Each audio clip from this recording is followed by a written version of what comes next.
జీవితం ఒకటే, కానీ ఆ సమానత్వం అనేది లేదు.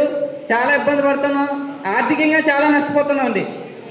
ఆప్కోస్లో జాయిన్ అయిన వాళ్ళందరినీ ఆర్థికంగా చాలా నష్టపోతున్నాం. 16,000తో ఈరోజు ఇల్లు రెంట్కే రావట్లేదు. అందువల్ల మీరు సభాముఖంగా చెప్పవలసింది అదే సార్, మమ్మల్ని ఆర్థికంగా కొంచెం సపోర్ట్ చేస్తారని కోరుతున్నాను. ఇప్పుడు ట్రాన్స్పోర్టేషన్ కంపెనీలో ఉన్న సమస్య ఏమంటే, కొత్తగా రిక్రూట్ చేసుకునే 3311 సబ్మిషన్లో కానీ, ట్రాన్స్కోలో కానీ, జెన్కోలో కానీ అప్కాస్ జీవోలకి సంబంధించిన దాని మీద తమ్ముడు సైలెంట్ కూడా అప్కాస్ జీవోలతోటి కొత్త జీతభత్యాలు ఇస్తున్నారు. కొత్త జీవోల్లోకి తీసుకొచ్చారు. అంటే అంతకుముందు పనిచేసిన కాంట్రాక్ట్ కార్మికుల జీతంలో దాదాపు సగం జీతం. రెగ్యులర్ ఎంప్లాయీలకి ఇచ్చే జీతంతో పోల్చుకుంటే 10వ వంతు జీతం పాత కాంట్రాక్ట్ కార్మికులకు వస్తుంది. కొత్తగా పనిచేసే కాంట్రాక్ట్ కార్మికులకి ఎక్స్పీరియన్స్ ఉన్న కాంట్రాక్ట్ కార్మికుల కంటే కూడా సగం జీతం ఇస్తున్నారు. అంటే డివైడ్ అండ్ రూల్ చేసి అతి తక్కువ వేతనాలు ఇచ్చి శ్రమ దోపిడీకి విద్యుత్ యాజమాన్యం పాల్పడుతుంది. అది 100% సత్యం, వాస్తవం. అదొకటి. ఎవరైతే కొత్తగా సబ్స్టేషన్లో జాయిన్ అయిన కాంట్రాక్ట్ కార్మిక వర్గం అంతా ఉన్నారో, ట్రాన్స్పోర్ట్ డిస్కమ్ జన్కోల్లోకి సంబంధించి ఈ జీతభత్యాల విషయం మీద equal pay to equal work, ఆ బేసిక్ వేతనాలు అందరితో పాటు వర్తించే దానికోసం పాత కాంట్రాక్టులతో ఓల్డ్ ఎవరైతే కాంట్రాక్ట్ కార్మికులు ఎంప్లాయీస్ అందరూ ఉన్నారో వాళ్ళతో పాటు సమానమైన జీతభత్యాలు బెనిఫిట్స్ వచ్చే దానికోసం 3045 యూనియన్ 100% ప్రయత్నం చేస్తుంది. ఖచ్చితంగా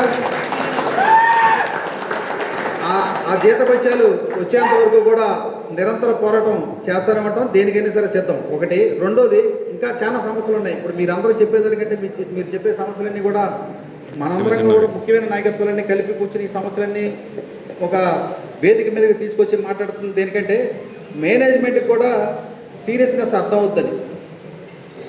ఇప్పుడు ఇందాక మనం మాట్లాడినాడు మన్నాడు తమ్ముడు అంతకుముందు ఈపీటీసీల ఆఫీసులో పనిచేశాడు. ఈపీటీసీల ఆఫీసులో అనేక సంవత్సరాలు పనిచేసి ట్రాన్స్ఫర్ చేసుకుని ట్రాన్స్కోకి వచ్చాడు.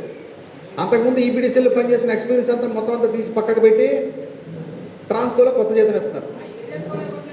అలాగే ఏరియాస్ ఇవ్వట్లేదు, సర్వీస్ ఇన్సెంటివ్స్ ఇవ్వట్లేదు.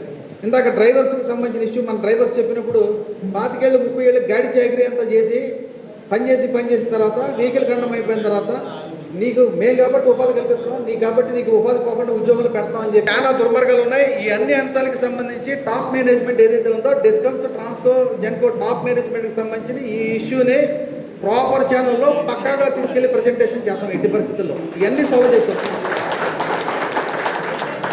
మీ అందరికీ చెప్పే అంశం ఏంటంటే, ఇంకా రాష్ట్ర నాయకత్వం మొత్తం మాట్లాడాలంటే టైం సరిపోతుంది.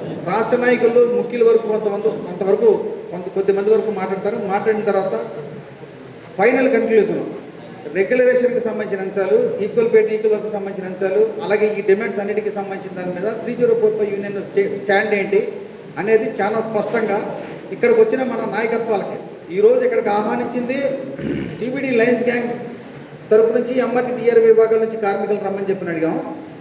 అన్ని జిల్లాల్లో 13 జిల్లాల్లో పనిచేసి 3045 యూనియన్ నాయకత్వాలు రమ్మని మాత్రమే పిలిచాం. ఈ రోజున మనం రాష్ట్ర వ్యాప్తంగా బల్క్గా వేలాది మంది కాంట్రాక్ట్ కార్మిక వర్గంతో తల్లి రెండని పిలవాల. ఈ రాష్ట్ర సదస్సుకి పిలిచింది ఓన్లీ జిల్లాలో ఉన్న ముఖ్యమైన నాయకత్వాలను మాత్రమే పిలిచి మాట్లాడుతున్నాం. దీని ప్రకారంగా తీసుకునే నిర్ణయం ఏదైతే ఉంటుందో ఆ నిర్ణయంలో భాగంగా మేనేజ్మెంట్ దారిలోకి రాకపోతే ఏం చేయాలో అదే చేద్దాం.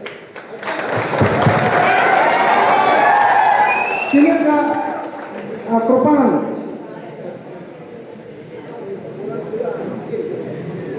2 minutes అన్స్కిల్ వాచర్ వాడి దగ్గర నుంచి 2 అవుతుంది.